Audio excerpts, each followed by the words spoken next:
إن الحمد لله نحمده ونستعينه ونستغفره ونؤمن به ونتوكل عليه ونعوذ بالله من شرور أنفسنا ومن سيئات أعمالنا من يهده الله فلا مضل له ومن يضلل فلا هادي له أشهد أن لا إله إلا الله وحده لا شريك له وأشهد أن محمدًا عبده ورسوله أما بعد فإن خير الحديث كتاب الله وخير الهدي هدي محمد صلى الله عليه وسلم وشر الأمور محدثاتها وكل محدثة بدعة وكل بدعة ضلالة وكل ضلالة في النار فأعوذ بالله من الشيطان الرجيم بسم الله الرحمن الرحيم يا أيها الناس اتقوا ربكم الذي خلقكم من نفس واحدة وخلق منها زوجها وبث منهما رجالا كثيرا ونساء واتقوا الله الذي تساءلون به والأرحام إن الله كان عليكم رقيبا وقال رسول الله صلى الله عليه وسلم كونوا عباد الله إخوانا المسلم أخو المسلم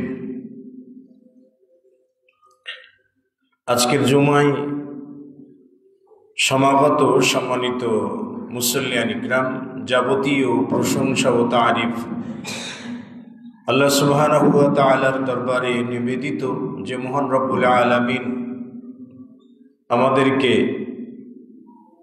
বিবেক শক্তি সম্পন্ন করে সৃষ্টি করেছেন এবং কোরআন ও সহিহ সুন্নাহ অনুযায়ী নিজেদের জীবনকে গড়ার মতো সামর্থ্য দিয়েছেন। সে মহান রব্বুল আলামিনের দরবারে হামদে বারি তাআলা, সকলেই বলি আলহামদুলিল্লাহ। দরুদ ও শান্তির ধারা বর্ষিত হোক নবী মুহাম্মদ রাসূলুল্লাহ সাল্লাল্লাহু আলাইহি ওয়াসাল্লামের প্রতি। আজকের খুতবার শুরুতে সূরাতুন নিসা এর প্রথম আয়াত তেলাওয়াত করেছি এবং উক্ত আয়াতের সাথে সংশ্লিষ্ট একটি হাদিস তেলাওয়াত করেছি। আল্লাহ তাআলা তৌফিক দান করলে উক্ত আয়াত এবং হাদিসকে সামনে রেখে আজকের সংক্ষিপ্ত খুতবা শেষ করার চেষ্টা করব ইনশাআল্লাহ তাআলা। ওমা তৌফিকি ইল্লা বিল্লাহ আলাইহি তাওয়াক্কালতু ওয়া ইলাইহি উনীব। খুতবার বিষয়বস্তু হলো সমাজ সংস্কারে মুহাম্মদুর রাসূলুল্লাহ সাল্লাল্লাহু আলাইহি ওয়াসাল্লামের কর্মপন্থা। মানুষ হিসেবে আমরা সামাজিক জীব, মানে আমরা সমাজে বসবাস করি, বিধায় আমাদের জন্য একটা সামাজিকতা আছে, সামাজিক রীতিনীতি আছে। সমাজের বাইরে আমরা যেতে পারি না। এজন্য দেখবেন কোরআন ও সুন্নাহর অনুসরণ করার ক্ষেত্রেও বলা হয়ে থাকে যে হাদিসে এটা থাকলে কি হয়েছে, আমাদের সমাজ তো একটা বিষয় আছে, এটা বলা হয়ে থাকে, মানে এটা কঠোর সামাজিকতাকে মেনটেন করে চলা। তো সামাজিকতা, ইসলাম সামাজিকতাকে সমর্থন করে। আল্লাহ সুবহানাহু ওয়া তাআলা আদম আলাইহিস সালাতু ওয়াস সালামকে সৃষ্টি করেছিলেন, এরপরে তার বাম পাঁজরের হাড় থেকে হাওয়া আলাইহিস সালাতু ওয়াস সালামকে সৃষ্টি করেছেন। মানে জান্নাতি একটা পরিবার, স্বামী স্ত্রী মিলে একটা পরিবার। অতঃপরে দুজনকে যখন আল্লাহ তাআলা পৃথিবীতে পাঠালেন, তখন তাফসীরের বর্ণনা অনুযায়ী 40 জোড়া সন্তান তারা জন্ম দেন। তাহলে 40 জোড়া সন্তান মানে বিরাট একটা সমাজ। তো মানুষ সামাজিক জীব, সমাজে বসবাস করে, আর সমাজের মূল ভিত্তি হলো পরিবার। পরিবারের মূল ভিত্তি হলো মা বাবা, স্বামী স্ত্রী, সন্তান, সন্ততি। তো আমরা 50 বছর আগেকার যে সমাজকে দেখেছি, আজকের সেই সমাজ নাই। 30 বছর আগে মানুষের মধ্যে যে ভদ্রতা, নম্রতা, সভ্যতা, আদব, আখলাক দেখেছি, আজকের সমাজে সেই নম্রতা, ভদ্রতা, আখলাক, স্বভাব, চরিত্র কোনো কিছুই পরিলক্ষিত হয় না। অথচ আমরা প্রত্যেকটা যুগের মানুষ কিন্তু সমাজকে বদলাতে চাই, যে সমাজের পরিবর্তন জরুরি, সমাজ সংস্কার করা জরুরি। এরকম আমরা প্রত্যেকটা প্রজন্মের মানুষ চেষ্টা করে থাকি, কিন্তু আমরা চেষ্টা করে ব্যর্থ হচ্ছি কেন? আমাদের সমাজে নেশা অবাধ চলে। একটা সময় মানুষ সিগারেট লাগাতে ভয় পেত কোনো মুরব্বী আছে কিনা, এখন গাঁজা ধরাতেও কেউ ভয় পায় না, কোনো মুরব্বীকে মুরব্বী বলে মনে করে না। তো সমাজের যে চেইন অফ কমান্ড যেটা আছে সেটা ভেঙে পড়ছে, এবং আমরা বারংবার চেষ্টা করছি সমাজটাকে ভালো একটা অবস্থানে নিয়ে যাবার জন্য, যে সমাজে শিরক বিদআত থাকবে না, নেশা থাকবে না, চুরি ডাকাতি ছিনতাই রাহাজানি কোনো কিছু থাকবে না, এরকম একটা সমাজকে আমরা চিন্তা করি। কিন্তু সেই সমাজকে আমরা পাচ্ছি না। বারংবার আমরা ব্যর্থ হচ্ছি কেন? মুহাম্মদ রাসূলুল্লাহ সাল্লাল্লাহু আলাইহি ওয়াসাল্লাম যখন রিসালাত পেয়েছেন, নবুয়ত পেয়েছেন, তার নবুয়ত পাওয়ার আগে বা তার জন্মের আগে যে একটা সমাজের চিত্র ছিল, সেই সমাজে জেনাকে জেনা বলা হইতো না, অপরাধ বলে মনে করা হইতো না। মদপানকে অপরাধ বলে মনে করা হইতো না। মানুষকে নির্যাতন করা অপরাধ বলে মনে করা হইতো না। সুদ খাওয়া কোনো অপরাধ ছিল না। অর্থাৎ বলতে পারেন যতগুলো অপরাধ ছিল, সকল অপরাধই সেই সময়ে সেই সমাজে স্বাভাবিক ছিল, অস্বাভাবিক কিছু ছিল না। তো অনেকদিন পর আমাদের দেশেও, আমাদের সমাজেও নেশা স্বাভাবিক হচ্ছে। বিড়ি সিগারেট জর্দা তো আগেই স্বাভাবিক হয়েছে, চুরি এটাও স্বাভাবিক হয়েছে। শুধুমাত্র বেগুন চোর, আলু চোর এগুলোর জন্য বিচার হয়, কিন্তু কলমের ফাঁক দিয়ে কোটি কোটি টাকা চুরি হয়, এটার জন্য লাল গালিচা বিছানো হয়। মানে বড় চোর আসছে ওটার জন্য লাল গালিচা, আর ছোট চোরের জন্য জেল। তার মানে বোঝা যায় বড় চুরিটা স্বাভাবিক হয়েছে। তো সবকিছু জাহিলিয়াত আমাদের মধ্যে প্রত্যাবর্তন করছে, কিন্তু আমরা সমাজের বলতে পারেন শতকরাই কোনো সমাজে 100 জনই মুসলিম বাস করি। আমাদের সমাজে কেন ভদ্রতা চলে যাচ্ছে, নম্রতা চলে যাচ্ছে, শিরক বিদআতের আখড়া তৈরি হচ্ছে, মানুষ কেন অস্বাভাবিক জীবনযাপন করছে? এর কারণ একটাই, কারণটা হলো আমরা যারা সমাজকে বদলাতে চাই, আমরা যারা সমাজপতি, সমাজের প্রতিনিধিত্ব করি, সমাজকে পরিবর্তন করতে চাই, সমাজের উন্নতি করতে চাই, দেশের উন্নতি করতে চাই, আমরা যে পদ্ধতিতে উন্নতি করা যায় সে পদ্ধতি বাদ দিয়ে অন্য একটা পদ্ধতি গ্রহণ করেছি। মুহাম্মদ রাসূলুল্লাহ পৃথিবীর শ্রেষ্ঠ সমাজ সংস্কারক। আল্লাহ তাআলা তাকে সমাজ সংস্কার করবার জন্যই দুনিয়াতে পাঠিয়েছেন, এবং তিনি সমাজ সংস্কার করেছেন। জাহিলি জামানার পুরো একটা অজ্ঞ অন্ধকারে আচ্ছন্ন সমাজটাকে তিনি এমন একটা জায়গায় নিয়ে দাঁড় করালেন যে পৃথিবীর শ্রেষ্ঠ সমাজ মুহাম্মদ রাসূলুল্লাহ সাল্লাল্লাহু আলাইহি ওয়াসাল্লামের সমাজ। এবং আজকেও দেখবেন ভালো মন্দ থাকতে পারে, আমাদের দেশের একজন মুফতি কোরআন সুন্নাহর মাসআলা যতটুকু না জানে, সৌদি আরবের একজন চা বিক্রেতা তার থেকেও শরীয়ত সম্পর্কে ভালো জানে। আমাদের দেশের মুফতিরা মাজার পূজাকে সাপোর্ট করার জন্য দলিল খোঁজে, আর ওখানকার চা বিক্রেতা কেন একটা ভিক্ষুককে বলবেন, সেও বলবে মাজার পূজার করে শিরক। উন্নতির জায়গাটা কোন জায়গা দেখেছে? অবনতির জায়গাটা এই জায়গাতে। তো আমরা সমাজকে বদলাতে চাই, কিন্তু অন্যভাবে। কোনভাবে? কারণটা হলো আমাদের সমাজকে আমরা বদলাতে চাই জাগতিক চিন্তার থেকে পার্থিব চিন্তা, মানে যে চিন্তায় পার্থিব উপকার হবে, জাগতিক উপকার হবে, আখিরাতের কোনো উপকার নেই, এরকম চিন্তাধারা থেকে আমরা আমাদের সমাজকে বদলাতে চাই। কিন্তু মুহাম্মদ রাসূলুল্লাহ সাল্লাল্লাহু আলাইহি ওয়াসাল্লাম সমাজকে বদলিয়েছেন ওহীর চিন্তা দিয়ে।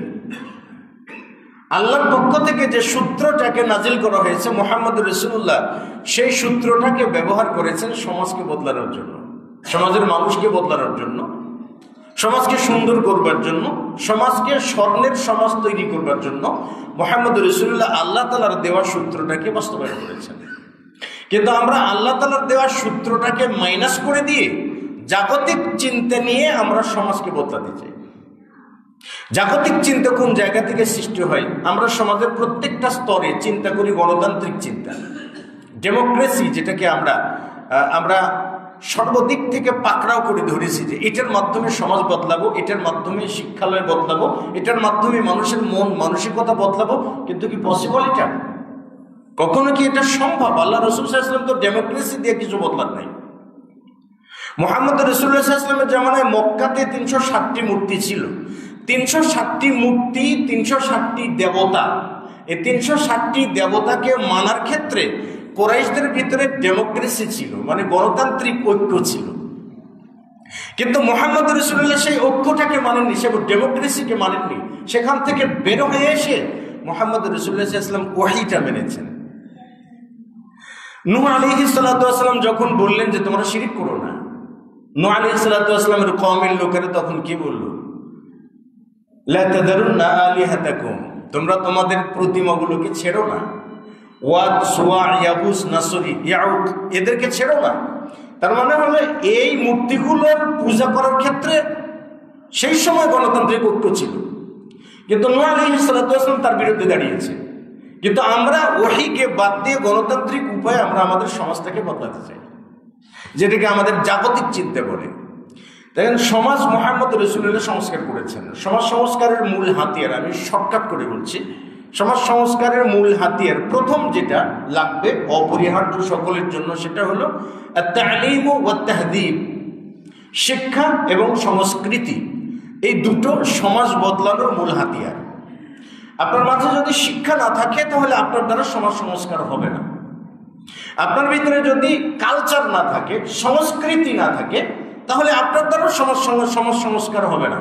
আপনি শিক্ষাও বুঝেন না, সংস্কৃতিও বুঝেন না, আপনার দ্বারা সমাজ বদলাবে না। এবং শিক্ষা এবং সংস্কৃতি দুটো লাগবে। শিক্ষা বলতে কোন শিক্ষা লাগবে? আমরা প্রথমটা আসি শিক্ষা। কোন শিক্ষা লাগবে? জাগতিক শিক্ষা লাগবে।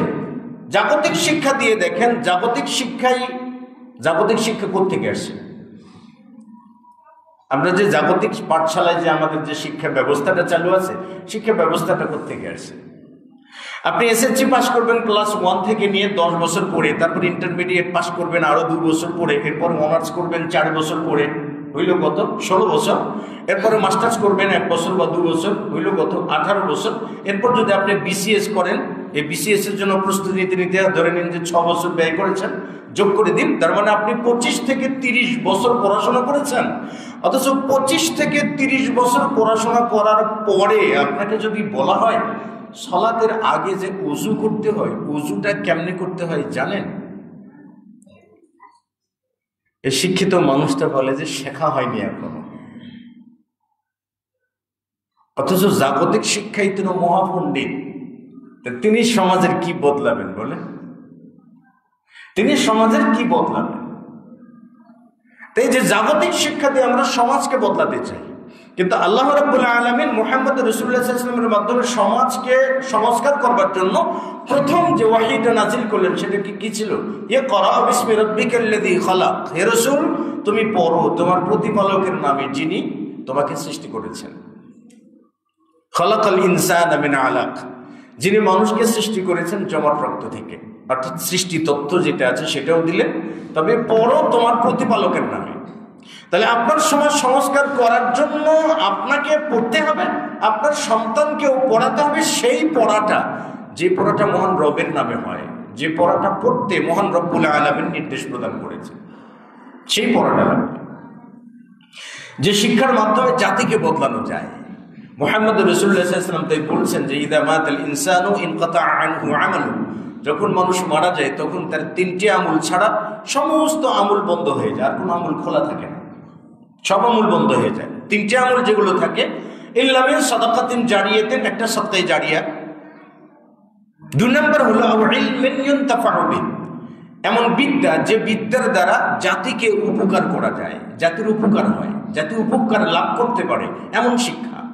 কোন শিক্ষার দ্বারা জাতি উপকার লাভ করতে পারে?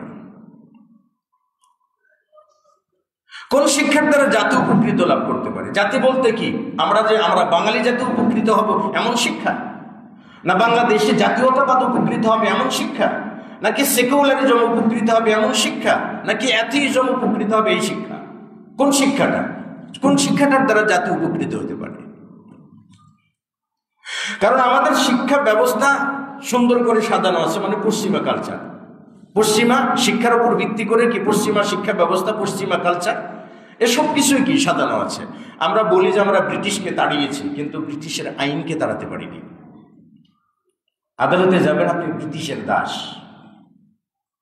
এখনো পর্যন্ত মুসলিম আইনজীবীরা বলে কি জানেন, আমাদের দেশের মুসলিম আইনজীবীরা বলে কি জানেন, আস-সারিকু ওয়াস-সারিকাতু ফাকতাউ আইদিয়াহুমা, চোর চুন্নি হাত কেটে দাও, এই আয়াতটা, এই বিধানটা বর্তমান জামানার জন্য প্রযোজ্য নয়। কারণ কোন মুসলিম যদি এই কথাটা বলে, তাহলে তার মুসলমানিত্ব থাকে না। তো বলছিলাম আও ইলমান ইনতাফাউ বিহি, এমন বিদ্যা যে বিদ্যার দ্বারা জাতি উপকৃত হতে পারে, এর দ্বারা হলো ওহীর বিদ্যা। ওহী আল্লাহ প্রদত্ত যে বিদ্যাটা, এই বিদ্যার দ্বারা উপকৃত হতে পারে, আর এই বিদ্যাই সমাজকে সংস্কার করে দিতে পারে। আর এটি মুহাম্মদ রাসূলুল্লাহ সাল্লাল্লাহু আলাইহি ওয়াসাল্লাম প্রথম শিখেছেন, ইকরা বিসমি রাব্বিকাল্লাযী খালাক। আল্লাহ তাআলা যখন আদম আলাইহিস সালাতু ওয়াস সালামকে সৃষ্টি করলেন, করার পরে ফেরেশতাদেরকে জিজ্ঞেস করলেন, আদম আলাইহিস সালাতু ওয়াস সালামকে কিছু নাম শিক্ষা দিলেন। দেওয়ার পরে আল্লাহ তাআলা সেই নামগুলো ফেরেশতাদেরকে জিজ্ঞেস করলেন যে তোমরা এই নামগুলো বলে দাও।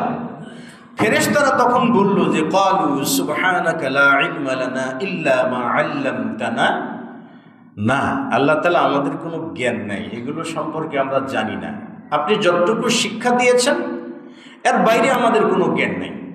আল্লাহ সুবহানাহু ওয়া তাআলা আদম আলাইহিস সালাতু ওয়াস সালামকে বললেন আম্বিহুম, হে আদম তুমি তাদেরকে জানিয়ে দাও, মানে ফেরেশতাদেরকে শেখাও এগুলোর নাম কি কি হবে। অতঃপর আদম আলাইহিস সালাতু ওয়াস সালাম ফেরেশতাদেরকে সেই নামগুলো শিখিয়ে দিলেন। শিখিয়ে যখন দিলেন, তখন কিন্তু ফেরেশতারা জানে না, শিখলো কার কাছে? আদমের কাছে। তাহলে আদম জানে। আল্লাহ রাব্বুল আলামিন ওটাই বলছেন, কুল হাল ইস্তাবিল্লাযীনা ইয়ালামুনা ওয়াল্লাযীনা লা ইয়ালামুন, হে রাসূল তুমি বলে দাও যারা জানে আর যারা জানে না তারা কি সমান? মানে যারা জ্ঞানী, যারা জ্ঞান অর্জন করেছে আর যারা জ্ঞান অর্জন করেনি তারা কি সমান? সমান নয়। এখন এই জ্ঞানী বলতে আপনি কোন জ্ঞানী বুঝাবেন? যিনি 30 বছর যাবৎ পড়াশোনা করে ওযু পড়া শিখে নাই, আর যিনি পাঠশালাতে না যেয়ে ওযু পড়া শিখেছেন, সালাত পড়া শিখেছেন, যাকাতের মাসআলা বুঝেছেন, বিয়ার মাসআলা বুঝেছেন, বলুন তো কে জ্ঞানী? তাইলে এমন বিদ্যা যে বিদ্যার দ্বারা জাতি উপকার লাভ করতে পারে, জাতির উপকার হয়, শারীরিক উপকার হয়, ওহীর জ্ঞানের উপকার হয়, এমন জ্ঞান। বলছিলাম তালিম। আল্লাহ তাআলা যাকে ভালোবাসেন না, আবার যাকে ভালোবাসেন সকলকে সম্পদ দান করেন, কিন্তু ওহীর জ্ঞান আল্লাহ তাআলা তাকেই দেন যাকে ভালোবাসেন। যাকে ভালোবাসেন না তাকে আল্লাহ তাআলা ওহীর জ্ঞান দান করেন না। কারণ ওহীর জ্ঞানের মাধ্যমে সমাজ বদলায়, সমাজ সংস্কারক রূপে আল্লাহ তাআলা সকলকেই চান। এজন্য মা ইউরিদুল্লাহু বিহি খায়রান ইউফাক্কিহু ফিদ্দীন, আল্লাহ যার কল্যাণ চান, যাকে ভালোবাসেন তাকে দ্বীনের পণ্ডিত বানান। তো বলছিলাম সমাজ বদলানোর জন্য প্রথম যে হাতিয়ার সেটা হলো তালিম, শিক্ষা। এরপরে হলো তাহজিব, সংস্কৃতি। শিক্ষার উপরে সংস্কৃতি দাঁড়ায়, শিক্ষার উপরে সংস্কৃতি দাঁড়ায়। যেমন ধরেন যে এখানে কিন্তু স্ট্যান্ড আছে, ক্যামেরার স্ট্যান্ড আছে, স্ট্যান্ডের উপরে কিন্তু ক্যামেরাটাকে ফিট করা হয়েছে। এমনকি কখনো দেখেছেন যে ক্যামেরাকে মাটিতে রেখে তার উপর স্ট্যান্ড ফিট করে? কখনো কি দেখেছেন যে নিচে ক্যামেরা তার উপর স্ট্যান্ড ফিট করা আছে? গ্রামগঞ্জে যে কোনো বিদ্যুৎ নাই, এখনো ল্যাম্পো চলে না, ল্যাম্পো জ্বলে না, ল্যাম্পো জ্বলে। তো ল্যাম্পো কার উপর রাখে? একটা যেটাকে আমাদের আঞ্চলিক ভাষায় গাছা বলে আর কি, তার উপরে ল্যাম্পো রাখা হয়। কখনো কি ল্যাম্পো নিচে রেখে তার উপরে কি গাছা রাখা হয়? হয় না। তো শিক্ষাটা হলো আপনার গাছা বা স্ট্যান্ড, তার উপরে দাঁড়িয়ে থাকে সংস্কৃতি, তাহদিব বা সংস্কৃতি, কালচার যেটা, এটা দাঁড়িয়ে থাকে। তাইলে আপনি যে শিক্ষায় শিক্ষিত, আপনার কালচারটা সেরকমই হবে। সংস্কৃতিটা কি? দেখেন, কালচার শব্দের যিনি জনক রোজার বেকন, রোজার বেকন বলছেন যে কালচার হলো একটা চেতনা, সংস্কৃতি মানে কি? একটা চেতনা। সংস্কৃতি মানে একটা চেতনা, মানে আমি কোন চেতনা লালন করি, এটা আমার সংস্কৃতি। তা আমি একজন মুসলিম, ইসলাম নামক চেতনা আমার ভিতরে আছে, ইসলাম আমার কালচার। একজন খ্রিস্টান, প্রোটেস্ট্যান্ট হোক, ক্যাথলিক হোক, সে তার ধর্মটাকে লালন করে, এটা তার কাছে কালচার বা এটাকে বলে সংস্কৃতি। কিন্তু আমাদের দেশের শিক্ষিত সমাজের সংস্কৃতি বলতে কি বুঝে জানেন? সংস্কৃতি বলতে বাদ্যযন্ত্র বাজানো, সংস্কৃতি বলতে গান বাজনা করা, সংস্কৃতি বলতে নাচানো, সংস্কৃতি বলতে পেট বের করা অর্ধনগ্ন মহিলাকে নাচানো, তামাশা করা, এগুলোকে সংস্কৃতি বলে। কিন্তু এটা কখনো সংস্কৃতি নয়। সংস্কৃতি এমন একটা শব্দ, উজবুক টাইপের একটা শব্দ, এখানে ভালো মন্দ আপনি নির্ণয় করতে পারবেন না। দেখেন, আপনি জাগতিক শিক্ষায় যখন শিক্ষিত হন তখন আপনার কাছে গান বাজনাটা সংস্কৃতি, গান বাজনাটা আপনার কালচার। অশ্লীলতা আপনার কাছে সংস্কৃতি, অশ্লীলতা আপনার কাছে কালচার। অভিনয় আপনার কাছে সংস্কৃতি, এটাই আপনার কাছে কালচার। যখন আপনি জাগতিক শিক্ষায় শিক্ষিত, যখন আপনি ওহির জ্ঞানে জ্ঞানী, ওহির শিক্ষায় শিক্ষিত, তখন আপনার কাছে গান বাজনা করা হারাম, এটা আপনার সংস্কৃতি। গান বাজনা হারাম, এটা আপনার কালচার। মুহাম্মদ রাসূলুল্লাহ আরজা নামক জায়গাতে যে দেখলেন যে এক ব্যক্তি কবিতা আবৃত্তি করা শুরু করছে, মানে প্রেমের কবিতা আবৃত্তি করছে। মুহাম্মদ রাসূলুল্লাহ সাল্লাল্লাহু আলাইহি ওয়াসাল্লাম বলছেন যে খুদুশ শাইতানা ওয়া আমসিকুশ শাইতান, তোমরা শয়তানটাকে পাকড়াও করে ফেলো, ধরো শয়তানটাকে। মানে যে গান গায়, যে প্রেমের কবিতা আবৃত্তি করে, তাকে কি বলে? শয়তান বলে। শরীয়তের ভাষায় সে শয়তান। কিন্তু আমাদের যুব সমাজের আইডল হলো কে? আমাদের দেশের যারা গায়ক রয়েছে, কি বলে, কি কি নাম আছে, আসিফ আকবর আছে, আরো কে কে, খান ফান, অনেক কিছু আছে, এগুলো হলো তাদের আইডল। অথচ শরীয়তের ভাষায় এরা শয়তান। রাসূল সাল্লাল্লাহু আলাইহি ওয়াসাল্লাম বলছেন, মানুষের ভিতরে যদি ইবলিসের কার্যকলাপ থাকে তাকে শয়তান বলে। যেমন রাসূল সাল্লাল্লাহু আলাইহি ওয়াসাল্লাম একটা জায়গাতে দেখলেন একটা কবুতর সামনে দিয়ে যাচ্ছে, তার পিছনে পিছনে একজন ব্যক্তি কবুতরকে ধরার জন্য যাচ্ছে। তো রাসূল সাল্লাল্লাহু আলাইহি ওয়াসাল্লাম বললেন যে আশ-শাইতানু ইয়াতবাউশ শাইতানা, শয়তান শয়তানেরই অনুসরণ করছে। মানে কবুতরও শয়তান, আর পিছনে যে ঘুরছে সেও শয়তান। মানে সময়ের কি করছে? অপচয় করছে। ইবলিস কি এত বছর যাবৎ হায়াত পাওয়ার পরেও সময়ের কি করতে পারেন নাই?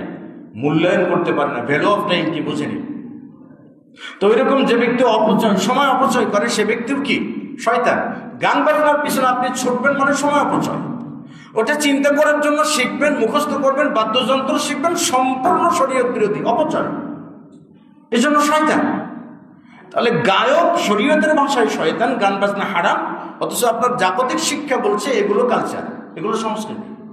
তা আপনি সমাজটাকে বদলানোর জন্য যে সংস্কৃতিটা আপনার প্রয়োজন, সেই সংস্কৃতিটাকে আপনি বাদ দিয়ে পশ্চিমাদের একটা সংস্কৃতি আপনি চর্চা করছেন এবং এটাকে জোর করে সংস্কৃতি বলে আপনি চালিয়ে দিচ্ছেন। সংস্কৃতি এই শব্দটাই তো, সংস্কৃতি এবং সিভিলাইজেশন এটা পাশাপাশি একটা। সংস্কৃতি চেতনা, সংস্কৃতি হলো কি? চেতনা। মানে আমি একজন মুসলিম, ইসলামী দাওয়াত দেওয়া, ইসলামের কথা বলা, ইসলাম পালন করে, এটা আমার কালচার। কিন্তু ইসলাম পালন করতে যে জিনিসগুলো আমি ব্যবহার করি, যেমন এখানে মাইক্রোফোন ব্যবহার করছি, সাউন্ড বক্স ব্যবহার করছি, সবগুলো সিভিলাইজেশন। কিন্তু আমার মনের যে চেতনা, এটা হলো কি? আমার সংস্কৃতি, এটা আমার কালচার। এজন্য প্রত্যেকটা মুসলিমের কালচার হলো ইসলাম, ইসলামের বাইরে তার কোনো কালচার নেই। আল্লাহ তাআলা তাই বলেছেন, মান ইয়াবতাগি গায়রাল ইসলামি দীনান ফালান ইউকবালা মিনহু ওয়া হুয়া ফিল আখিরাতি মিনাল খাসিরিন। যে ব্যক্তি দিন ব্যতীত ইসলাম ছাড়া অন্য কোনো আদর্শকে গ্রহণ করবে, তালাশ করবে, খুঁজবে, যে ইসলাম ব্যতী রেখে অন্য কোনো আদর্শকে তালাশ করবে, অনুসন্ধান করবে, ফালান ইউকবালা মিনহু, তার কোনো আমল কবুল করা হবে না। কিন্তু আমরা আমাদের মুসলিম সমাজপতি আমরা প্রমোট করি কাকে? এই গান বাজনাকে, যাত্রাপালাকে আমরা প্রমোট করি, অশ্লীলতাকে আমরা প্রমোট করি। সবসময়ের জন্য ইসলাম বিরুদ্ধ চিন্তা আমাদের মাথায় জেঁকে বসেছে। কেন? আমাদের সমাজ বদলানোর জন্য আমরা ওই জাগতিক চিন্তাটাকে ধরে নিয়েছি। পশ্চিমাদের হাওলাত করা যে শিক্ষা সিস্টেমটা, ওটাকে আমরা ধরে নিয়েছি। এর মাধ্যমে আমরা কি করব? সমাজকে বদলিয়ে ফেলবো। কিন্তু নিজেকেই তো বদলাতে পারেন না। একটা ছেলে বিসিএস করার পরে যদি শরীয়তের ন্যূনতম মাসআলা না জানে, তাহলে তিনি কি করবেন? আরে ভাই, বিসিএস করেছে, এমফিল পিএইচডি করেছে, একজন পিএইচডি হোল্ডার আমাদের দেশে, ধরেন একটা ইউনিভার্সিটির প্রফেসর, তিনি কি করছেন জানেন? হঠাৎ করে স্ত্রীকে রাগের মাথায় বলে দিয়েছে, তালাক, তুমি তালাক, শব্দটা উচ্চারণ করেছে। দেখেন, তিনি কিন্তু ইউনিভার্সিটির প্রফেসর, বিসিএস করেছেন, এমফিল পিএইচডি করছেন। সর্বনাশ, কি করলাম, রাগ করে না স্ত্রীকে তালাক দিয়ে ফেলেছি। দেখেন, একজন পিএইচডি হোল্ডার, তিনি কি করবেন, দৌড়ে যাবেন মসজিদের ইমাম কে আছে, কোন রকমের দাখিল পাশ করে মসজিদে যে ইমামতি করে, অথবা 2-4 বছর কোনো মাদ্রাসায় পড়ে মসজিদের ইমামতি করে, তিনি তার কাছে দৌড়িয়ে যাবেন। যাওয়ার পরে বলবেন, হুজুর সর্বনাশ হয়েছে। বলে কি? বলে রাগের মাথায় স্ত্রীকে তালাক দিয়ে ফেলেছে। আমি কি করার? ওই হুজুর এক ব্যাকল, তিনি তার মাসালা জানেন না, তিনি বলবেন যে হিল্লে দেওয়া লাগবে। তিনি কি বলবেন ভাই? হিল্লা দেওয়া লাগবে। দেখছেন, একজন ইউনিভার্সিটির প্রফেসর তার জীবনের 40টা বছর পড়াশোনার পিছনে ব্যয় করেছেন, অথচ তিনি রাগের বশত তালাক দিলে সেই তালাকটা হয় কি না এটা তিনি বোঝেন না। যিনি তালাকের মাসালাটাই বুঝেন না, তিনি সমাজ কি করে বদলাবেন ভাই? তিনি মুসলিম সমাজ কি করে বদলাবেন? মানুষের চরিত্রকে কি করে ঠিক করে দেবেন তিনি? তার মাধ্যম দিয়ে তো সুস্থ মস্তিষ্ক আসার কথা, সুস্থ চিন্তা তো আসার কথা নয়। আপনারা তো গরুর দুধ খান, আরেকটা বিশেষ জাতি আছে না, গরুর পিছনে পাটি ধরে মূত্র খায় না?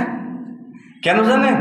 কারণ ওহীর শিক্ষার সাথে তাদের আদৌ কোনো সম্পর্ক নাই, সম্পূর্ণ ওহী পরিপন্থী কার্যকলাপ তাদের মধ্যে। একজন আরবের প্রবন্ধক, তিনি প্রবন্ধ লিখেছেন, লেখার পরে বলছেন যে আমি ইন্ডিয়াতে একটা ইউনিভার্সিটিতে পড়তাম, তা আমাদের স্যার আসতেন ক্লাসে দেখি যে তার কোটের ভিতর থেকে কিছু একটা বের করেন শিশিতে। আমরা যেমন আতর রাখি না, আতর সেন্ট রাখি না, আমরা কিছু একটা বের করে তিনি গায়ে মাখেন, কিন্তু এটার একেবারেই বিশ্রী গন্ধ লাগে। আমি তাকে বললাম যে আপনি যে জিনিসটা গায়ে মাখেন এটা কি বলেন তো? তখন ওই স্যার বলছেন যে বাকারা কি বলে, মানে গরুর প্রস্রাব মাখি গায়ে। আপনি গরুর প্রস্রাব গায়ে মাখেন, কারণটা কি? বরকত কে লিয়ে হ্যাঁ, এটা বরকতের জন্য। গরুর প্রস্রাব বরকতের হয়েছে, গরুর দুধ তাদের কাছে বরকতের না, গরুর গোশত তাদের কাছে খাওয়ার যোগ্য নয়, কিন্তু প্রস্রাবটা পবিত্র হয়েছে। দেখেন, ওটাকে মা হিসেবে গ্রহণ করেছে, তার প্রস্রাব খাবে, দুধ খাবে, গোশত খাওয়া যাবে না। আবার ওটাকে জবাই করে ওই চামড়া দিয়ে জুতা বানিয়ে পায়ের নিচে ব্যবহার করা যাবে। অদ্ভুত লজিক দেখছেন? চামড়া দিয়ে ডুগডুগি বাজানো যাবে, সবই করা যাবে, কিন্তু গোশত খাওয়া যাবে না। এই চিন্তা কোত্থেকে আসছে জানেন? ওহীর সাথে কোনো সম্পৃক্ততা নাই, শিরকের সাথে সম্পৃক্ততা আছে। এই জন্য তালিম ও তাহদিব, তালিম শিক্ষা লাগবে এবং সংস্কৃতি, এই দুটোর উপর ভিত্তি করে আপনি সমাজকে বদলাতে পারবেন। এবং ওহীটা লাগবে, জ্ঞানটা লাগবে, ওহীর জ্ঞান। তালিমটা হতে হবে কি? ওহীর জ্ঞান, যে জ্ঞানটা আল্লাহ প্রদত্ত, আল্লাহ তাআলা দান করেছেন, সেই জ্ঞান লাগবে। বিবেকের কাছে জিজ্ঞেস করে দেখুন না, ওহীর জ্ঞান আপনার ভিতরে কতটুকু আছে? আপনার সন্তানকে ওহীর জ্ঞান কতটুকু দিয়েছেন? কতটুকু জ্ঞানহীনতা থাকলে যে 40 বছর পড়াশোনা করে এরপরে 20 বছর শিক্ষকতার অভিজ্ঞতা, তারপরে বুড়া বয়সে বলছে স্ত্রীকে তুমি তালাক, আর জিভে কামড় দিয়ে গেছে হুজুরের কাছে। একজন ইউনিভার্সিটির প্রফেসর একটা মসজিদে খুতবা শুনতে যে তিনি বলছেন, হাইলি এডুকেটেড পার্সন মানুষ, তিনি বলছেন যে আমি বিবাহ করেছিলাম, আমার শ্বশুর আমার বিয়েতে রাজি ছিল না, তার মেয়েকে আমার সঙ্গে বিয়ে দেওয়াতে রাজি ছিল না। সন্তানাদি হয়ে গেছে 5টা সন্তান জন্ম দিয়ে ফেলেছেন। এখন এসে জিজ্ঞেস করছেন যে এখন করণীয় কি? দেখেন, বিয়ে তো করছে বড় হওয়ার পরে না, নিজের পায়ে দাঁড়ানোর পরে তো বিয়ে করেছেন। তা আমি বললাম যে বিয়ে তো হয় নাই। রাসূল সাল্লাল্লাহু আলাইহি ওয়াসাল্লাম বলছেন যে আইয়ুমা ইমরাতিন নাকাহা বিগাইরি ইযনি ওয়ালিহা ফানিকাহুহা বাতিল ফানিকাহুহা বাতিল ফানিকাহুহা বাতিল। নবী সাল্লাল্লাহু আলাইহি ওয়াসাল্লাম বলছেন যে মহিলা নিজেকে বিয়ে দিল ওলির অনুমতি ছাড়া, তার বিয়ে বাতিল বাতিল বাতিল, মানে বিয়ে হয় নাই, তা আমাদের তো নতুন করে বিয়ে পড়াতে হবে। জিবা কামড়িয়ে বলতেছে সর্বনাশ, এখন কি আর সেই বয়স আছে? আমি বললাম যে এখন যদি আপনার সেই বয়স না থাকে তো বাদবাকি জীবন আপনি কি করতে চান? যদি বিয়ে শরীয়ত অনুযায়ী বিশুদ্ধই হয় নাই, তাহলে অবিয়ের একটা বউ নিয়ে আপনি কি করতে চান? ইতিপূর্বে যা করেছেন বলে অতীতের সন্তানগুলা। আমি বললাম যে এগুলো ঘাটাঘাটি করেন না, তাড়াতাড়ি নতুন করে বিয়েটা পড়া। আচ্ছা বলুন তো, কেন ওহীর জ্ঞানের এত দুর্দশা কেন আমাদের কাছে? আমাদের যারা শিক্ষিত মানুষ তাদের ভিতরে এই দুর্দশা কেন হয়? কেন আমরা সমাজকে বদলাতে পারবো না ওহীর জ্ঞান ছাড়া, এবং ওহীর জ্ঞানের উপর ভিত্তি করে যে সংস্কৃতিটা দাঁড়াবে সে সংস্কৃতির চর্চা ছাড়া আমরা কি করতে পারবো না? সমাজকে বদলাতে পারবো না। সমাজ বদলানোর 2 নম্বর হাতিয়ার হলো আত-তাওহীদ ওয়ার রিসালা, আল্লাহ তাআলার একত্ববাদ এবং মুহাম্মদুর রাসূলুল্লাহ সাল্লাল্লাহু আলাইহি ওয়াসাল্লামের আনিত রিসালাত। এটা ছাড়া সমাজকে বদলাতে পারবো না। তাওহীদ কাকে বলে? তাওহীদ আল্লাহ তাআলার একত্ববাদ। আল্লাহ তাআলা এক, আল্লাহ তাআলা অদ্বিতীয়, এই বিশ্বাসটাকে ধারণ করা, লালন করা, মনের ভিতরে জায়গা দেওয়া, একনিষ্ঠতার সহিত আল্লাহ তাআলাকে এক বলে বিশ্বাস করেছি। একনিষ্ঠতার সহিত যদি আল্লাহ তাআলাকে এক বলে বিশ্বাস করে থাকি তাহলে আমার পীরের প্রয়োজন আছে? আল্লাহ রাব্বুল আলামিন বলছেন কি জানেন? আল্লাহ তাআলাই বলছেন, কাল্লা ইযা বালাগাতিত তারাকি ওয়া কিলা মান রাক ওয়া যান্না আন্নাহুল ফিরাক। সূরা ওয়াকিয়াতে আল্লাহ তাআলা বলছেন, ফালাউলা ইযা বালাগাতিল হুলকুম ওয়া আনতুম হিনা ইদিন তানজুরুন ওয়া নাহনু আকরাবু ইলাইহি মিনকুম। আল্লাহ তাআলা বলছেন যে আমি তোমাদের অতি নিকটে, অথচ আমরা আল্লাহ তাআলাকে এক বলে বিশ্বাস করি, আবার সেই আল্লাহ তাআলাকে ধরার জন্য অন্য কোনো মাধ্যম ধরি। কেন? আমাদের ভিতরে তাওহীদের জ্ঞান নাই, একত্ববাদের জ্ঞান নাই। আত-তাওহীদ ওয়ার রিসালা, তাওহীদ কি জিনিস? আল্লাহ তাআলা সর্বক্ষেত্রে আল্লাহ তাআলার একত্ববাদ, একমাত্র আল্লাহ তাআলা ব্যতীত অন্য কারোর ইবাদত করি না। আমরা মসজিদে বলি যে আল্লাহ তাআলার ইবাদত করি, অন্য কারোর ইবাদত করি না। মসজিদের বাইরে যে সুদি কারবার করি মানে কি? শয়তানের ইবাদত করি। ঘুষের কারবার করি মানে কি? শয়তানের ইবাদত করি। শরীয়ত বিরোধী অর্থনৈতিকভাবে মাপে কম দেই মানে কি? শয়তানের ইবাদত করি। তাহলে আমরা তাওহীদটা ইয়্যাকা না'বুদু, যেটা আমরা বারংবার বলি, ওটাই আমরা বুঝি না। আত-তাওহীদ ওয়ার রিসালা, আল্লাহ সুবহানাহু ওয়া তাআলার একত্ববাদ। কেন? দেখেন, আল্লাহ তাআলা যখন বলেন ইকরা বিসমি রাব্বিকাল্লাযী খালাক, শিক্ষাটা দেওয়ার পরে আল্লাহ সুবহানাহু ওয়া তাআলা মুহাম্মদ রাসূলুল্লাহ সাল্লাল্লাহু আলাইহি ওয়াসাল্লামকে বলেন ফা'লাম আন্নাহু লা ইলাহা ইল্লাল্লাহ, হে মুহাম্মদ তুমি শেখো, তুমি জানো যে আল্লাহ তাআলা ছাড়া সত্যি কোনো মাবুদ নাই। তার মানে সত্য মাবুদ একজন। মক্কার মুশরিকদের মাঝে অনেকগুলো মাবুদ ছিল না? অনেকগুলো মাবুদ কি ছিল, কিন্তু সেগুলো কি ছিল? বাতিল। লা ইলাহা ইল্লাল্লাহ এটা হলো কি? সত্য সত্যই একজন মাবুদ, আল্লাহ ব্যতীত কোনো সত্য মাবুদ নাই। আল্লাহ রাসূলকে বললেন তুমি শেখো যে আল্লাহ তাআলা ছাড়া কোনো সত্য মাবুদ নেই। তো মুহাম্মদ রাসূলুল্লাহ কি কখনো বহুত্ববাদে বিশ্বাস করতেন? করতেন না। জন্মের পর থেকে তিনি কি ছিলেন? একত্ববাদে বিশ্বাসী ছিলেন, আল্লাহ তাআলার একত্ববাদ। কিন্তু আমরা বহুত্ববাদে বিশ্বাস করি। এখানে অনেক মানুষই আছেন হয়তো বা 31st নাইট পালন করেছেন। অনেক যুবক হয়তো থাকতে পারে যারা 31st নাইট পালন করেছে। 31st নাইট পালন করা মানে বহুত্ববাদে পূজা করা। 31st নাইট একটা পূজা, 31st নাইট একটা পূজা, 31st নাইট একটা পূজা, পহেলা বৈশাখ এটাও একটা পূজা। আসবে তো সামনে, আমাদের দেশে ঘটা করে চর্চা হবে। কেন হবে এটা পূজা? কেন? কারণ আমরা ডিসেম্বরের 31তম তারিখ রাত্রিতে আতশবাজি করে, জানুয়ারির 1 তারিখে সূর্য যখন উদিত হবে তখন গাড়ি ভাড়া করে কক্সবাজারে যাবে, সূর্য ওঠা দেখবে, সূর্য ডুবা দেখবে। এটা সূর্য পূজা বলে। আমরা যে মাসের গণনা করি না জানুয়ারি, জানুয়ারিটা জানুর নামক দেবতা থেকে আসছে। জানুর নামক দেবতার বিকল্প হলো জানুয়ারি মাস। ফেব্রুয়ারি ফেব্রুয়ালিয়া, মার্চ মার্চ নামক দেবতা থেকে। এপ্রিল অ্যাফ্রোডাইট থেকে, সেও দেবতা। মে মায়া নামক দেবী থেকে। জুন জুনু নামক দেবতা থেকে। 14ই ফেব্রুয়ারি আসছে না সামনে, এই জুনু নামক দেবতার মৃত্যু দিবস পালন করা হয়। ভ্যালেন্টাইন নামক ব্যক্তি এই জুনু নামক ব্যক্তির মৃত্যু দিবস পালন করত এই তারিখে। সেটা ছিল আগে জুন মাসে, এখন সেটা হয়েছে ফেব্রুয়ারিতে। আমরা বলি এটা ভালোবাসা দিবস, এর সাথে ভালোবাসার কোনো সম্পর্ক নেই, মানে ওটা পূজা। July Julius Caesar, Augustus caesar.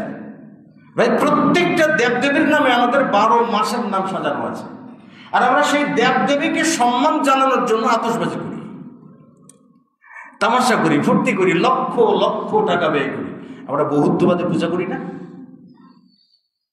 তাওহীদ ওয়ার রিসালা, আল্লাহ তাআলা বলেন ফা'লাম আন্নাহু লা ইলাহা ইল্লাল্লাহ, শেখো যে লা ইলাহা ইল্লাল্লাহ, আল্লাহ ছাড়া কোনো মাবুদ নেই। শেখো মুহাম্মদ রাসূলুল্লাহ জানতেন, এর মাধ্যমে আল্লাহ তাআলা পুরো মুসলিম বিশ্বকে, পুরো মানব জাতিকে আদেশ করেছেন, ফা'লামু আন্নাহু লা ইলাহা ইল্লাল্লাহ আইয়ুহান নাস, হে মানুষেরা তোমরা জানো, শেখো যে আল্লাহ তাআলা ছাড়া সত্যি কোনো মাবুদ নাই। মাবুদ একজন, ইবাদত একমাত্র তার জন্য, অন্য কারোর জন্য নয়। এটা পুরো মানব জাতিকে শিখতে বলছেন। শিখতে বলার পরে আল্লাহ রাসূল সাল্লাল্লাহু আলাইহি ওয়াসাল্লাম এই একত্ববাদটাকেই সামাজিকভাবে বিস্তার করবার জন্য আল্লাহ তাআলা ওহী নাজিল করে বলেন, আনদির আশিরাতাকাল আকরাবিন, হে রাসূল আপনি আপনার নিকট আত্মীয়দেরকে সতর্ক করুন। তারপর মুহাম্মদ রাসূলুল্লাহ সাফা পর্বতে উঠে বলেন, ইয়া সাবাহা। তারপরে সমস্ত লোকজন জমায়েত হলো, যারা যেতে পারলো না প্রতিনিধি পাঠালো। মুহাম্মদ রাসূলুল্লাহ পর্বতের উপরে দাঁড়িয়ে বললেন, আমি যদি তোমাদেরকে বলি যে পর্বতের অপর পিঠ থেকে, একটা উপত্যকা থেকে একটা অশ্বারোহী দল তোমাদের উপরে আক্রমণ করবে, ধ্বংস করে দেবে, তোমরা কি আনতুম মুসাদ্দিকিন, তোমরা কি আমাকে সত্যবাদী বলে বিশ্বাস করবে? উপস্থিত সমস্ত জনতা বলছিল, না হ্যাঁ অবশ্যই বিশ্বাস করব, তুমি তো আল আমিন, কোনোদিন মিথ্যা কথা বলো না। কোনোদিন মিথ্যা কথা বলো না মানে কি? জন্মের পর থেকে তিনি কোনোদিন কি বলেন নাই? মিথ্যা কথা বলেন নাই। সেই মানুষটা আলামিন, বিশ্বাসী, হ্যাঁ বিশ্বাস করব। মুহাম্মদ রাসূলুল্লাহ তখনই বললেন যে তোমরা কি করো, আনকাযু আনফুসাকুম মিনান নার, তোমরা নিজেদেরকে জাহান্নাম থেকে বাঁচাও। জাহান্নাম থেকে বাঁচাবে কি করে? কুলু লা ইলাহা ইল্লাল্লাহ, লা ইলাহা ইল্লাল্লাহ বলার মাধ্যমে তোমরা নিজেদেরকে জাহান্নাম থেকে বাঁচাও। নিজের মেয়েকে বললেন, নিজের ফুফুকে বললেন, আত্মীয়দেরকে বললেন। তার মানে প্রথম তাওহীদ তিনি জানলেন, ফা'লামান্নাহু লা ইলাহা ইল্লাল্লাহ। এরপরে সেই তাওহীদটা ব্যক্তি জীবনে প্রয়োগ করার পাশাপাশি পারিবারিক জীবনে পরিবারকে বদলানোর জন্য, নিজের আত্মীয় তথা সমাজকে বদলানোর জন্য সকলের মাঝে কি এই তাওহীদের বিস্তার ঘটালেন। একবার রাসূল সাল্লাল্লাহু আলাইহি ওয়াসাল্লাম দিল মাজাজ নামক বাজারে গেলেন। দিল মাজাজ নামক বাজারে যে বলেন, আইয়ুহান নাস কুলু লা ইলাহা ইল্লাল্লাহ তুফলিহু, হে মানুষেরা তোমরা লা ইলাহা ইল্লাল্লাহ বলো, সফলতা লাভ করবে। এটা ছাড়া কোনো সফলতা নেই। তার মানে সমাজ থেকে বিস্তার লাভ করছে রাষ্ট্রীয় পর্যায়ে। তার মানে আপনাকে আগে তাওহীদ শিখতে হবে, নিজেকে বদলাতে হবে, এরপর আপনার পরিবারে তাওহীদ শেখাতে হবে, পরিবারকে বদলাতে হবে, এরপর সমাজকে তাওহীদ শেখাতে হবে, সমাজকে বদলাতে হবে, এরপর আপনি রাষ্ট্রের চিন্তা করবেন। এটা আপনি আগে রাষ্ট্রের চিন্তা করবেন, সামাজিক জীবনে মানুষকে আপনি বদলাবেন না, নিজেকে বদলাবেন না। শরীয়তের বিধানে আপনি পাবন্দী হতে রাজি নন, আপনি মডারেট করবেন, শরীয়তকে মডারেট করবেন, ফিকহি বিষয়গুলোকে আপনি মডারেট করবেন। ভাই এই চিন্তা বাদ দেন। ভাই ইসলামের মডারেট কোনো রূপ নাই। ইসলামের কি নাই? মডারেট কোনো রূপ নাই। ইসলাম তো ইসলামিক। মডারেট কি? মডারেশন করা, তাই তো? অতিরিক্ত বিষয় বর্জন করা, এটাই তো নাকি? বর্ধিত বিষয় বর্জন করা। ভাই শরীয়তের বর্ধিত কি আছে? বর্ধিত কোনো ওহী আছে যেটাকে আপনি বর্জন করবেন? মুহাম্মদ রাসূলুল্লাহর বর্ধিত কোনো কিছু আছে যেটাকে আপনি বর্জন করবেন? তাহলে আপনি ইসলামের মডারেট কোথায় পেলেন? মডারেট ইসলাম কোথায় পেলেন? ইসলামের কোনো মডারেট রূপ নাই। ইসলামের মডারেট রূপ দেওয়া মানে কি? ইসলামের সাথে শয়তানি করা। এই জায়গা থেকে বেরিয়ে আসতে হবে। ইসলাম ওহী ভিত্তিক। মুহাম্মদ রাসূলুল্লাহ সাল্লাল্লাহু আলাইহি ওয়াসাল্লাম যা বলছেন, আল্লাহ সুবহানাহু ওয়া তাআলা যা করতে বলছেন, এর বাইরে কোনো ইসলাম নেই। তো বলছিলাম তাওহীদ। তাহলে সমাজ থেকে আস্তে আস্তে কি সকলকে তাওহীদ শিক্ষা দিয়ে আপনার সমাজ সংস্কার করতে হবে। এটা মুসলিম সমাজ। ভাই মুসলিম সমাজ আর হিন্দু সমাজ তো এক হয় না। আমাদের দেশে মুঘলরা রাজত্ব করেছেন, তাই না? লম্বা সময় রাজত্ব করেছেন, তারপরে তারা ব্রিটিশদের কাছে পরাজিত হয়েছে। এই মুঘলরা যখন রাজত্ব করতেন রে ভাই, তখন তারা কি করতো জানেন? তারা ওই মুঘল সম্রাটরা হিন্দু মহিলাদেরকে বিয়ে করত। যেমন আলাউদ্দিন খলজি, তিনি বিয়ে করলেন কাকে? কমলা দেবীকে। কমলা দেবী ছিল হিন্দু, আলাউদ্দিন খলজি ছিলেন মুসলিম, কিন্তু কমলা দেবী কি হন নাই? মুসলিম হন নাই। তাহলে একই ঘরে স্বামী মুসলিম, স্ত্রী হিন্দু। আবার কমলা দেবীর মেয়ে ছিল, কমলা দেবীর পূর্বের স্বামীর মেয়ে, মানে হিন্দু মেয়েকে দিয়া আলাউদ্দিন খলজি তার ছেলে খিজরি খানের বিয়ে দিলেন। তার মানে চিন্তা করে দেখেন, একটা পরিবারে বাবা ছেলে মুসলিম, মা মেয়ে হিন্দু মানে পুত্রবধূ হিন্দু, নিজের বউ হিন্দু। এই যে হিন্দু এবং মুসলিমদের কালচারের আদান প্রদান হয়ে গেল, হিন্দুইজম মুসলিম ইজমের ভিতরে ঢুকে গেল, মুসলিমদের কিছু ইজম হিন্দুদের ভিতরে ঢুকে গেল। ফলে আমাদের ভারতবর্ষের মুসলিমদের আদর্শ হইল যোগা খিচুড়ি। বুঝেছেন? যোগা খিচুড়ি কেমনে? এলাকার কোনো একটা পূজা মণ্ডপ উদ্বোধন হবে না মুসলিম কোনো উদ্বোধক ছাড়া, মুসলিমদের পার্টিসিপেট ছাড়া কোনো ধরনের হিন্দু পূজা সফলভাবে শুরু হবে না, শেষ হবে না। তার মানে আমরা খিচুড়ি না, খিচুড়ির ভিতরে সবই পাওয়া যায়। কেন? ভিতরে তাওহীদ নেই, ভিতরে কি নাই? আল্লাহর একত্ববাদ নাই। একত্ববাদকে আমরা বিসর্জন দিয়ে বহুত্ববাদের পূজা শুরু করেছি। তো ভাই আমরা কি করে সমাজ বদলাবো? আর তাওহীদ ও রিসালা, মুহাম্মদ রাসূলুল্লাহ সাল্লাল্লাহু আলাইহি ওয়াসাল্লামের রিসালা। রিসালা কি? আমরা রিসালা বুঝি না। আমাদের যুব সমাজরা মুহাম্মদ রাসূলুল্লাহ সাল্লাল্লাহু আলাইহি ওয়াসাল্লামের জন্য জীবন দিতে পারে, কিন্তু মুহাম্মাদের অনুসরণে মসজিদে আসতে পারেন না। রাস্তায় মিছিল করে প্রাণ ফাটিয়ে দেবে, বলে রাসূল সাল্লাল্লাহু আলাইহি ওয়াসাল্লামকে যে কটূক্তি করে তার গালে জুতা মারো, তালে তালে সুন্দর করে বলতে হবে। ওকে যদি বলে যে ভাই তুমি কি ফজরের সালাত পড়েছো? বলে পড়ি নাই। বলেন মুহাম্মদ রাসূলুল্লাহর ভালোবাসা হলো এটা। সুমামা ইবনে উসাল রাদিয়াল্লাহু তাআলা আনহুকে রাসূল সাল্লাল্লাহু আলাইহি ওয়াসাল্লামের সাহাবা ইকরামগণ পাকড়াও করেছিলেন। তিনি ছিলেন ইয়ামামার সর্দার ছিলেন। তিনি তাকে মসজিদের খুঁটির সাথে বাঁধলেন। বাঁধার পরে রাসূল সাল্লাল্লাহু আলাইহি ওয়াসাল্লাম তার পাশ দিয়ে যেতেই বলেন, ইয়া সুমামা মাযা ইনদাক, তোমার কাছে কি আছে বলো, কি বলতে চাও বলো। সুমামা বললেন যে ইনদি খাইর, আমার কাছে কল্যাণ আছে মুহাম্মদ। ইন তাকতুলনি তাকতুম জাদামিন, যদি তুমি আমাকে হত্যা করো একজন রক্ত মাংসের মানুষকে হত্যা করলে। ওয়া ইন তুনইম তুনইম আলা শাকিরিন, যদি তুমি আমার প্রতি অনুগ্রহ করো তাহলে একজন কৃতজ্ঞ মানুষকে অনুগ্রহ করলে। মানে তুমি যদি অনুগ্রহ করো তোমার অনুগ্রহের প্রতি আমি কৃতজ্ঞ থাকবো। মানে এটা এক ধরনের ইন্টারভিউ নিচ্ছে কার? মুহাম্মদ রাসূলুল্লাহ, যে সত্যি তিনি নাবী কি না। নাবী হলে এই প্রশ্নের উত্তরগুলো থাকবে তার কাছে, নাবী যদি না হন তাহলে এগুলোর ক্লিয়ার কোনো উত্তর তার কাছে থাকবে না। তিনি 3 দিন কথা বলেন একই রকমের, সুমামা একই রকমের জবাব দিন। 3 দিন পর নবী সাল্লাল্লাহু আলাইহি ওয়াসাল্লাম বললেন তোমরা সুমামাকে ছেড়ে দাও। সুমামাকে ছেড়ে দেওয়া হলো। তিনি বাগানের ভিতরে যে গোসল করলেন, এরপর রাসূল সাল্লাল্লাহু আলাইহি ওয়াসাল্লামের কাছে এসে বললেন, আশহাদু আল্লা ইলাহা ইল্লাল্লাহু ওয়া আন্না মুহাম্মাদান আবদুহু ওয়া রাসূলুহু।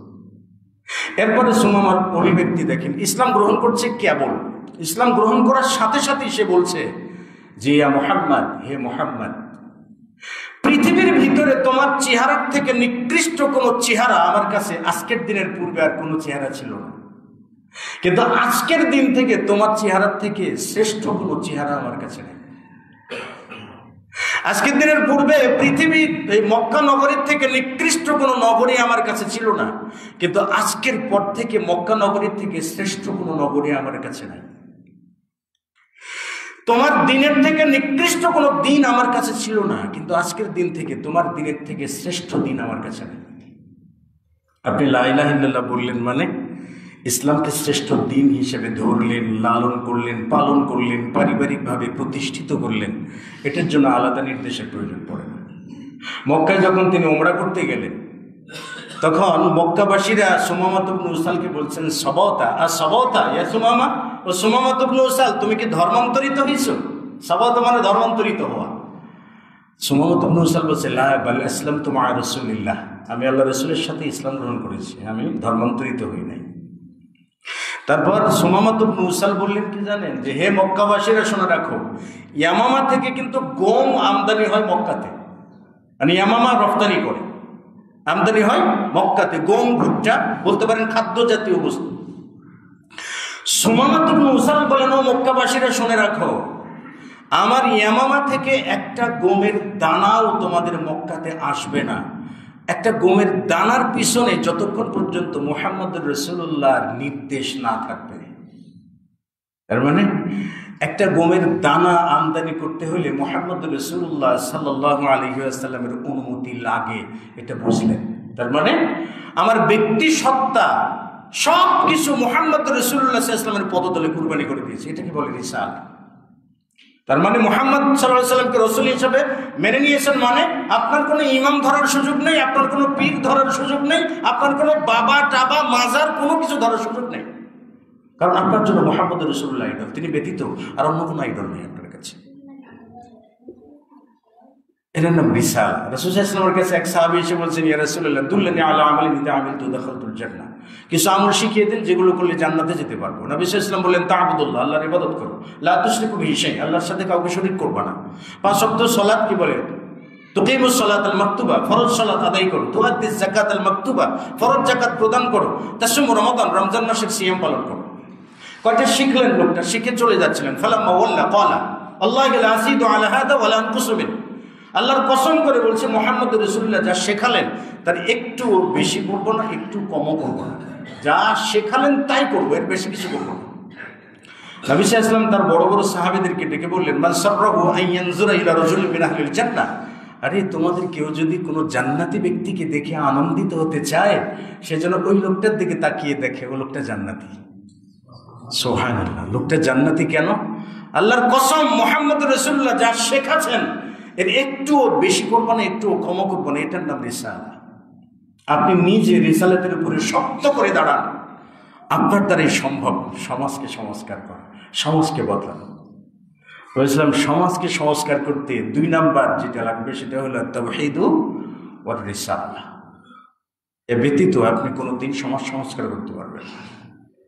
কিন্তু আমাদের পাঠশালাগুলোতে, কলেজ থেকে ইউনিভার্সিটি সকল লেভেলে ভাই না আছে ওয়াহির কোনো শিক্ষা, না আছে ওয়াহির কোনো জ্ঞান, না আছে তাওহীদের জ্ঞান, না আছে সুন্নাহর জ্ঞান, না আছে রিসালাতের জ্ঞান, কোনো কিছুই তো নাই। কি করে সমাজটা বদলাবে? একজন ইউনিভার্সিটির প্রফেসর, তিনি আপনার কি বলে যে বিবিসিতে সাক্ষাৎকার দিচ্ছিলেন। বিবিসিতে সাক্ষাৎকার দিতে যে মুসলিম, কিন্তু তিনি বলছেন যে অশ্লীলতা এটা আপেক্ষিক শব্দ, তার কাছে অশ্লীলতাটা হইল আপেক্ষিক। তিনি ব্যাখ্যা করে বলছেন যে আপনার কাছে যেটা অশ্লীল আমার কাছে সেটা অশ্লীল নয়। তার মানে অশ্লীল আপেক্ষিক, মানে একজন ধর্ষকের কাছে অশ্লীল শব্দটা অশ্লীল না, জেনাকারের কাছে যে জেনা করে এটা তার কালচার, তার কাছে এটা কি নয়, অশ্লীল নয়। তা আমার মনে হলো তিনি কি তার স্ত্রীকে এরকম করে ছেড়ে দিবেন রাস্তায়, তার মেয়েকে ছেড়ে দেবেন, তার মাকে ছেড়ে দেবেন? দেখেন, একজন আমাদের দেশের উচ্চতর শিক্ষিত মানুষ তিনি বলছেন যে অশ্লীলতা আপেক্ষিক। তাহলে তার ভিতরে আল্লাহর একত্ববাদ কি আছে, মুহাম্মদ রাসূলুল্লাহর একত্ববাদ কি আছে? তিনি সমাজ বদলাবেন, তিনি তার ভার্সিটি বদলাবেন, তিনি শিক্ষালয় বদলাবেন, নাকি ওই জাগতিক শিক্ষার মাধ্যমে পশ্চিমা দাসত্ব করবেন আর কোনো কিছু করতে পারবেন না? এর জন্য ভাই আমি বলি যে আমাদের সলাতের কিবলাটা হইল মক্কাতুল মুকাররমা, কাবা, কিন্তু আমাদের অর্থনীতি, সমাজনীতি, এরপরে আপনার কি বলে আপনার আমাদের পলিটিক্স যেগুলো আছে না, এই সব কিছুর নীতিটার জন্য পশ্চিমে কাবার পশ্চিমের আরেকটা কেবলা আছে, ওই কেবলাকে আমরা ফলো করি। টাকা উপার্জনের ক্ষেত্রে পশ্চিমা নীতি আমাদের জন্য, শিক্ষার স্তর উন্নতি করবার জন্য নীতি কোনটা আমাদের জন্য পশ্চিমা নীতি। সমাজনীতির জন্য আমাদের পশ্চিমা সমাজকে আমরা ফলো করি। এই জন্য আমাদের মেয়েদেরকে আমরা ল্যাংটা বানাচ্ছি, ইচ্ছা করে ছোট ছোট পোশাক পরে দিই। এই সব কিছুর জন্য আমরা কেবলার পশ্চিমে আরেকটা কেবলা আমাদের আছে, সেই কেবলার পূজা করে থাকি। শুধুমাত্র মসজিদে এসে কাবার পূজা করি, কাবার রবের পূজা করি।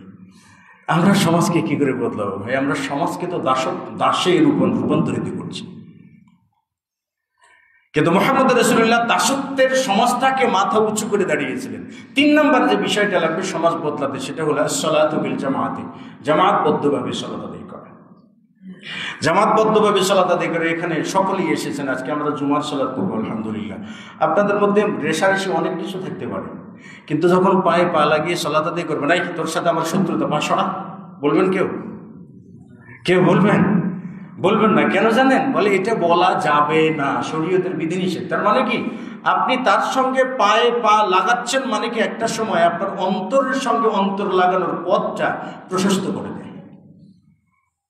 আর সালাত এমন একটা ইবাদত যেটা ফরজ করার জন্য দেখেন যাকাত আল্লাহ তাআলা ফরজ করে দিয়েছেন জিবরিলের মাধ্যমে।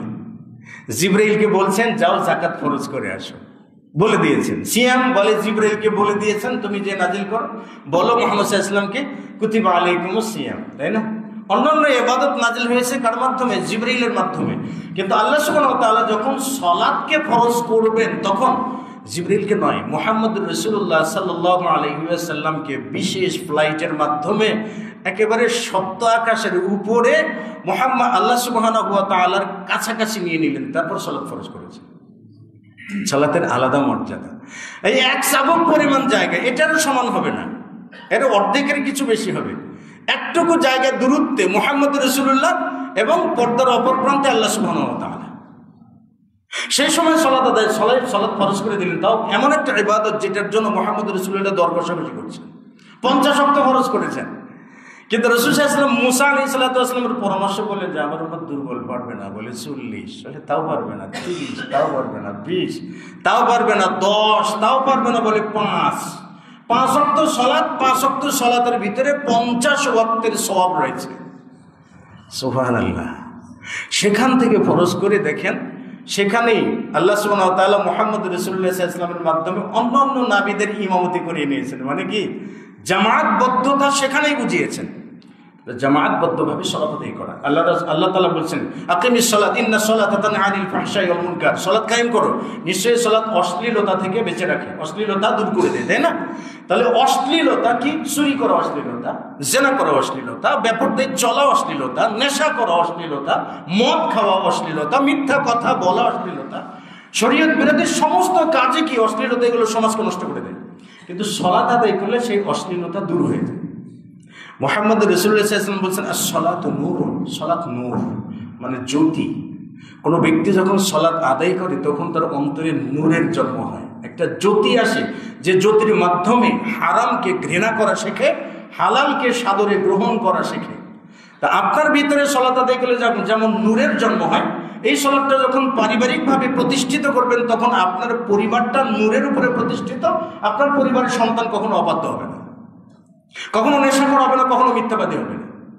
এরপর সমাজের সালাতটা প্রতিষ্ঠিত করুন, আপনার পুরো সমাজটা নূরে পরিণত হবে, মানে সমাজ থেকে অপরাধ চলে যাবে। আর সালাত বিল জামাআহ।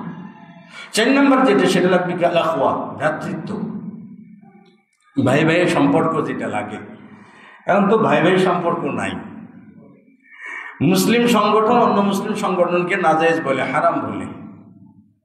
আপনাদেরই কচুয়াতে একটা কি সালাফি কনফারেন্স হতে যাচ্ছে, সেটাকে একেবারে জেলা পর্যায় থেকে ব্যানার নিয়ে নেমে গেছে যে এই সালাফি কনফারেন্স বন্ধ করতে হবে।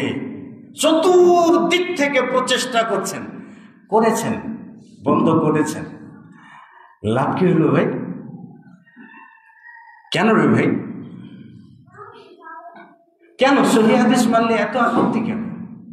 বাংলাদেশে মাজার পূজারী থাকতে পারবে, অগ্নি পূজক থাকতে পারবে, মদখোর থাকতে পারবে, নেশাখোর থাকতে পারবে, জেনার সেঞ্চুরিকারী থাকতে পারবে, চরিত্রহীন সবাই থাকতে পারবে, সব ধরনের বদমাইশ থাকতে পারবে, আঙুলের ফাঁকে কোটি কোটি টাকা চুরি করে পাচার করেছে সেও থাকতে পারবে,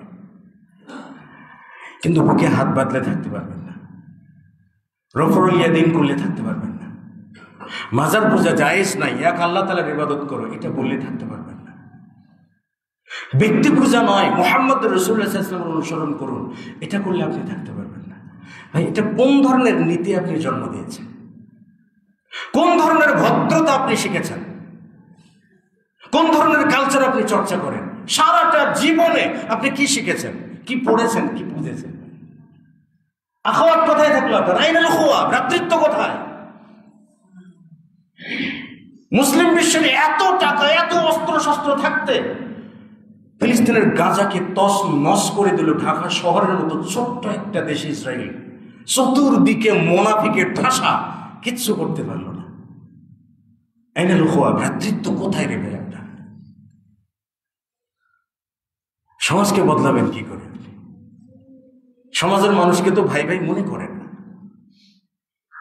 বাবার কাছে ছেলের মূল্যায়ন নাই, ছেলে প্রবাসে আছে, ছেলের টাকা দিয়ে ছোট ছেলেকে গাড়ি বাড়ি করে দিয়েছে, বড় ছেলে বাড়িতে এসে দেখছে তার কিছুই নেই। আছে না এরকম? অনেক আছে ভাই।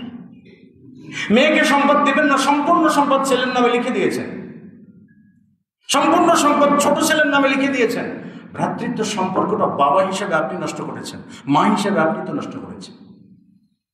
তার মানে কি জানেন, আপনি সমাজের কীট, সমাজের পতঙ্গ, যে সমাজটাকে একেবারে জুটজুড়া করে খেয়ে ফেলার মতো একটা সমাজের অভিশাপ। ভ্রাতৃত্ব ছোট্ট একটা অংশ বলবো, বড় হাদিসের অংশ, মুহাম্মদ রাসূলুল্লাহ সাল্লাল্লাহু আলাইহি ওয়াসাল্লামের জীবনী থেকে। প্রথম যখন রাসূল সাল্লাল্লাহু আলাইহি ওয়াসাল্লামের উপর ওহী নাজিল হইল, ইকরা বিসমি রাব্বিকাল্লাযী খালাক, রাসূল সাল্লাল্লাহু আলাইহি ওয়াসাল্লাম বাড়িতে আসলেন। খাদিজা রাদিয়াল্লাহু তাআলা আনহাকে বলেন কি, জাম্মিলুনি জাম্মিলুনি, আমাকে চাদর দিয়ে ঢেকে দাও, চাদর জড়িয়ে দাও। নবী সাল্লাল্লাহু আলাইহি ওয়াসাল্লাম বলছেন যে আমি নিজের উপরে আশঙ্কা করছি আমার কোনো ক্ষতি হয়ে যেতে পারে।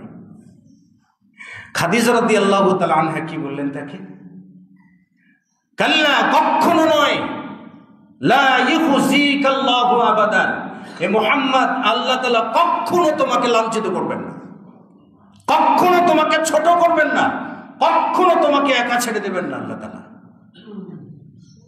কখনো তোমাকে অপমান করবেন না আল্লাহ তাআলা। কেন? কারণটা তুলে ধরলেন খাদিজা রাদিয়াল্লাহু তাআলা। কেন? কারণটা হলো ইন্নাকা লাতাসিলুর রহিমা, কারণটা হলো হে মুহাম্মদ, তুমি তো আত্মীয়তার সম্পর্ককে মজবুত করো, ওটাতে ফাটল ধরাও না, তো বিচ্ছিন্ন আত্মীয়তাকে জোড়া লাগিয়ে দাও।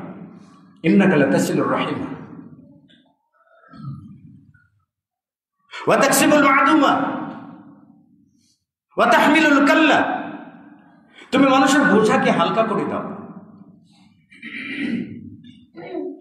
অসহায় মানুষের পাশে দাঁড়াও তুমি। ইন্নাকা লাতুইনু আলা নাওয়াইবিল হক, সত্যের পূজারী যারা, সত্যের ধারক বাহক যারা, আপনি তো তাদেরকে সাহায্য করেন। ওয়া তাকরিদ দাইফা, আপনি তো মেহমানদারি করেন। কয়টা গুণের কথা বললেন? 5টা। আত্মীয়তার সম্পর্ক মজবুত করেন, তাহমিলুল কাল্লা, মানুষের বোঝাকে হালকা করে দেন, ঋণের বোঝাকে হালকা করে দেন। ভাই, আমরা ঋণের বোঝা হালকা করি নাকি ঋণের উপরে সুদ চাপাই? এই জাতি হিসাবে আমরা কেমন ভাই? ঋণের বোঝাকে হালকা করে নাকি ঋণের উপরে সুদ চাপাই? ঋণের উপরে সুদ চাপাই, আমাদের ব্যাংক সুদ চাপায়। কার উপরে? গরিবদের উপরে। যে ঋণ নেয় সে কি সবল মানুষ নেয়? সবল মানুষ সে তো ইনভেস্ট করে ওই ইহুদিদের আদলে। তাহলে রাসূল সাল্লাল্লাহু আলাইহি ওয়াসাল্লাম মানুষের বোঝাকে হালকা করতেন, আমরা মানুষের বোঝার উপরে সুদের বোঝা চাপিয়ে দিই। এরপরে কি বললেন? তাকসিবুল মা'দুমা, অসহায় মানুষকে তো আপনি খাওয়ান, সহায় হন আপনি। এরপর মুহাম্মদ রাসূল সাল্লাল্লাহু আলাইহি ওয়াসাল্লাম বললেন যে ওয়া তাকরিদ দাইফা, আপনি তো মেহমানদারি করেন, মেহমানের খাওয়া পড়া সবকিছু।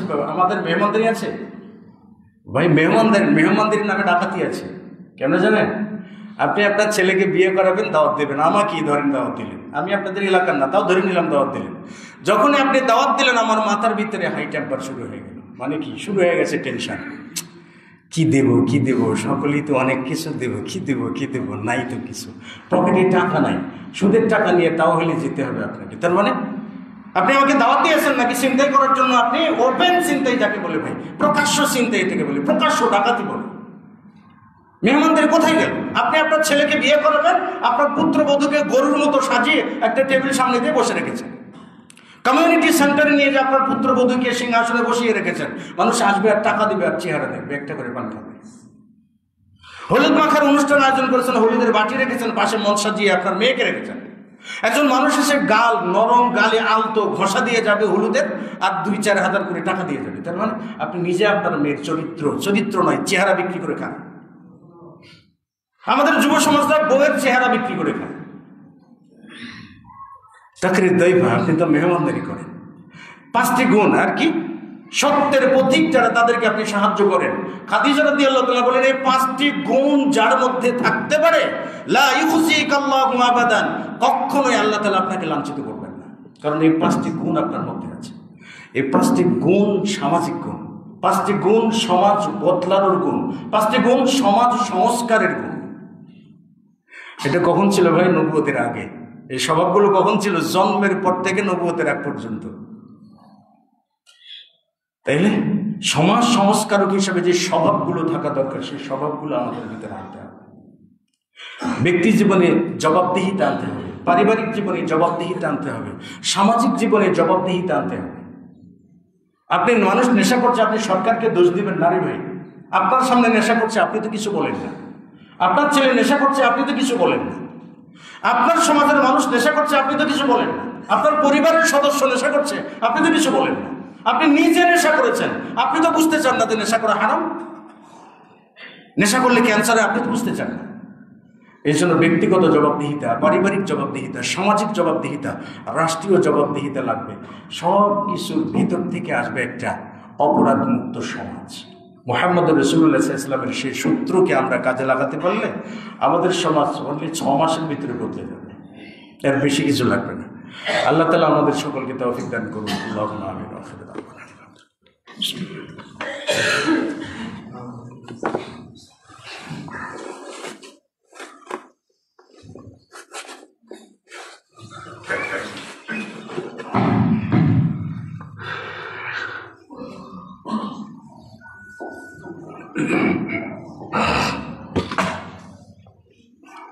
আলহামদুলিল্লাহ রাব্বিল আলামিন ওয়াসসালাতু ওয়াসসালামু আলা নাবিয়িনা মুহাম্মদ ওয়া আলা আলিহি ওয়া সাহবিহি আজমাইন ওয়া বা'দ। আল্লাহুম্মা সাল্লি আলা মুহাম্মদ ওয়া আলা আলি মুহাম্মদ কামা সাল্লাইতা আলা ইব্রাহিম ওয়া আলা আলি ইব্রাহিম ইন্নাকা হামিদুম মাজিদ। আল্লাহুম্মা বারিক আলা মুহাম্মদ ওয়া আলা আলি মুহাম্মদ কামা বারাকতা আলা ইব্রাহিম ওয়া আলা আলি ইব্রাহিম ইন্নাকা হামিদুম মাজিদ।